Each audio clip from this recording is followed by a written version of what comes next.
Don't get so angry, I'll buy another one and return it to you. I had my husband's watch stolen by a neighbor who is notorious in the neighborhood for her messiness. And it was worth $18,000 at the time. You're really gonna replace it, right? I decided to tell this neighbor, who's keeping her cool composure, the truth after my final confirmation. My name is Donna William. I live in an average household. I work part-time from morning until noon and take care of the house in the evenings. My husband is currently working abroad on a job assignment.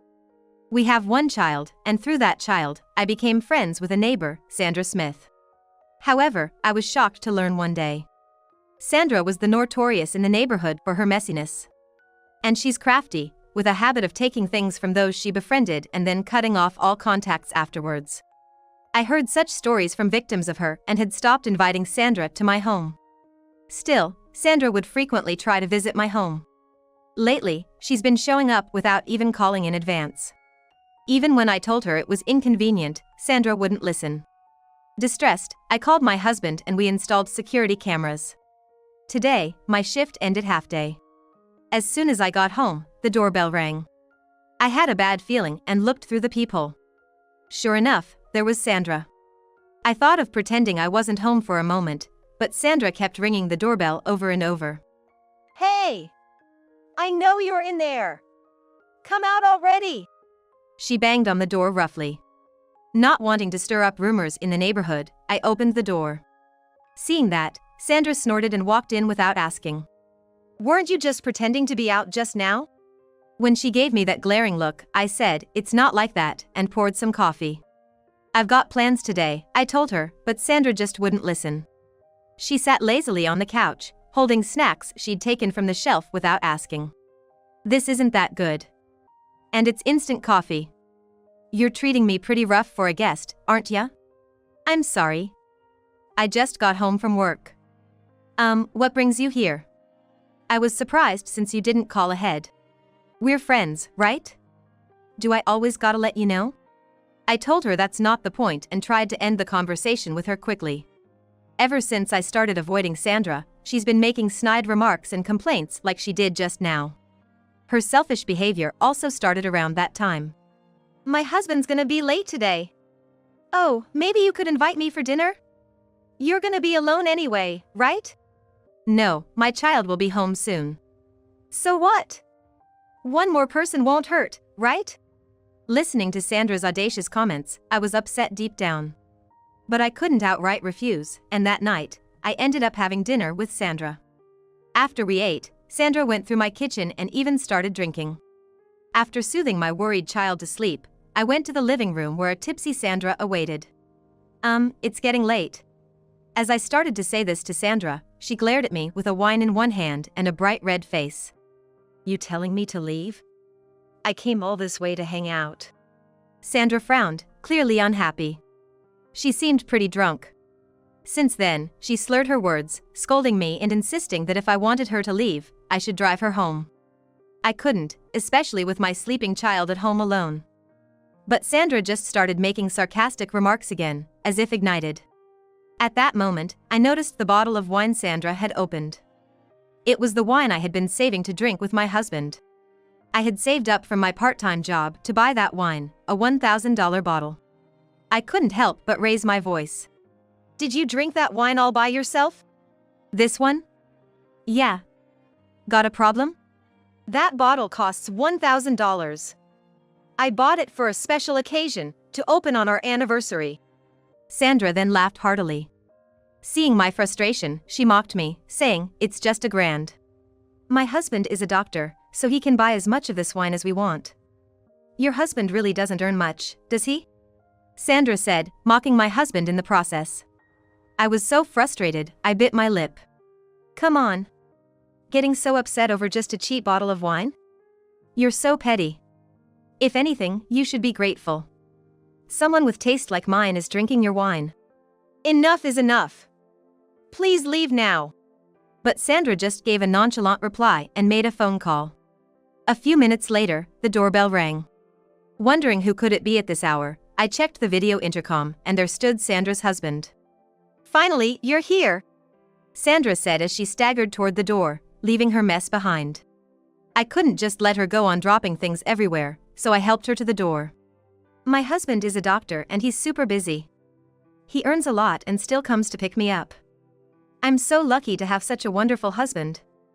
Isn't your husband working out of state? He's hardly ever home. Maybe he's got someone else over there? Sandra chuckled mischievously. I was starting to feel repulsed by Sandra's baseless speculations. I just wanted her to leave and never come back.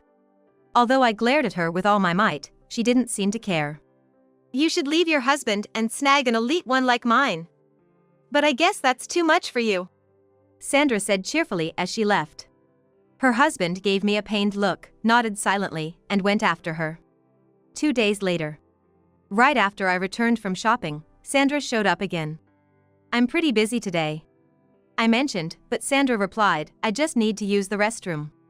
I was hesitant, but then thought, what's the harm in letting her use the bathroom? Just then, a delivery arrived. Rushing to the front door in a hurry to receive it, I found Sandra comfortably lounging in the living room when I returned. As I exclaimed, oh, I noticed Sandra smirking and munching on the cake I had stored in the fridge. Just taking a little break. This is horrible. I shouldn't have let her in. I tried to tell her I had chores to do, but Sandra showed no signs of leaving. Frustrated, I left Sandra in the living room and went back to my chores. That was a mistake. When I finished cleaning up the kids' room and returned to the living room, I found Sandra rummaging through my shelves, apparently looking for anything valuable. Hey, stop that. What the heck are you doing? I hurriedly grabbed the box that held my husband's treasured watch. Sandra shot me a displeased glare. Hey, why is this watch stored so carefully? What's the story? I tried to dodge the question, but Sandra pressed on. Reluctantly, I explained. It's a limited edition from overseas, cost about $18,000 back then. My husband always said to handle it with gloves to avoid fingerprints. He's a big watch enthusiast. Sandra uninterestedly replied, huh? Just $18,000 and you treat it like it's gold. Guess some folks just show their colors. If I ask my husband, he could buy dozens for that price. With a smug look, Sandra snatched the watch box from me. If you've got stuff to do, I'll put this back for you. Saying that, Sandra put it back on the shelf. I told her not to do it again, and then I headed to clean the bathroom. But I let my guard down. I completely forgot that Sandra had a habit of taking things from people's homes without asking. It was just when I finished my chores. Want some tea? When I said that, Sandra responded with a surprising, no thanks. And then, she hurriedly grabbed her bag and headed for the front door. Shocked, I rushed after her. Sandra gave me a sidelong glance, smirking, as she reached for the door. I was gonna leave after the break anyway. I'll be back soon. Her quicker than usual departure made me suspicious. I had a feeling something fishy was going on. I quickly checked the security camera I had set up in the living room using my phone app. To my surprise, there was Sandra, putting that $18,000 watch into her bag without permission. When I checked the shelf, sure enough, one of the watches was missing. I immediately called her. Sandra, my watch is missing. Did you take it without asking? But Sandra just denied it, saying, I don't know what you're talking about. Yet, I clearly saw Sandra putting the watch in her bag. I pleaded with Sandra to return it, thinking there's no way she didn't know. But she snapped back, enough. I'm not interested in such cheap stuff. Maybe you lost it. Stop blaming others. It's not cheap. It's part of my husband's collection. Poor folks are always so suspicious. Don't call me over such nonsense. Just buy a new one. Heck, I'll even buy you a replacement. Sandra said that with a stubborn attitude, refusing to admit any wrongdoing. Though I wanted to shout at her, I figured she would just deny everything anyway. I guess I'll have to involve the police. I'm definitely getting it back. With that, I hung up on Sandra. And then I immediately called my husband. Your watch. Look, the limited edition worth $18,000 got stolen. I know who took it, but they're playing dumb.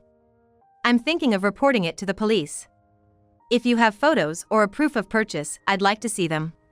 Then, William cried out in horror, his voice trembling. Turns out, that watch is one of the few in the world, a premium piece.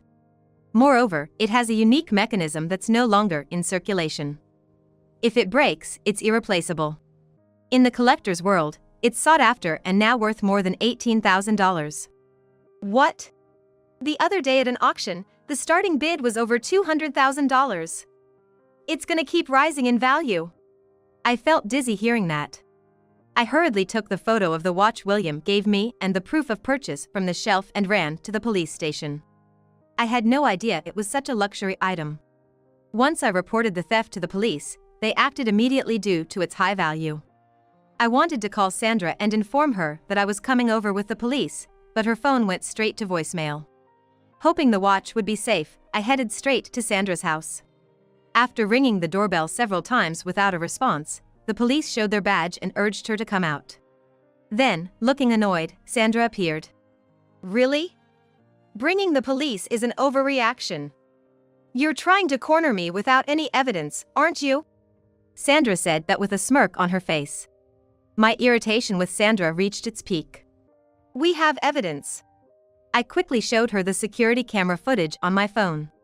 The footage clearly showed Sandra putting William's watch into her bag. Sandra gasped upon seeing the video. Setting up a security camera in your home? This footage looks like it's just meant to make me look bad. I was just thinking of borrowing it for a while. That's not borrowing, that's stealing. I reprimanded Sandra. But she just laughed off my desperation and didn't take it seriously.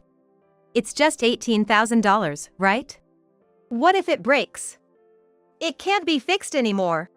When I said that, Sandra smirked and replied, "Don't get so mad, I'll just buy another one and give it back."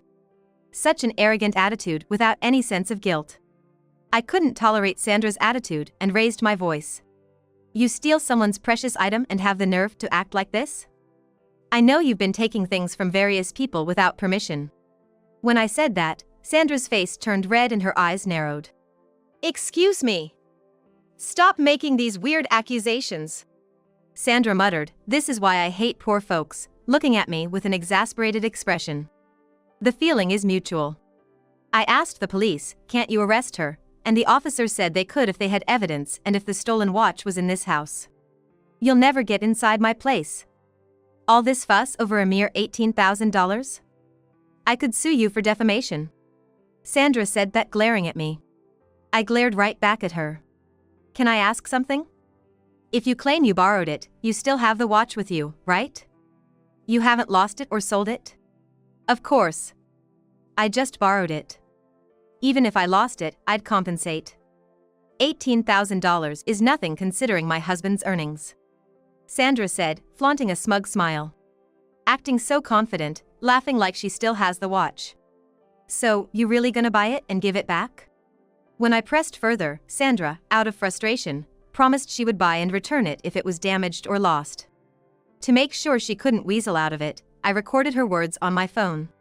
Why are you so persistent? Do you really want to paint me as a thief? It's just a watch after all.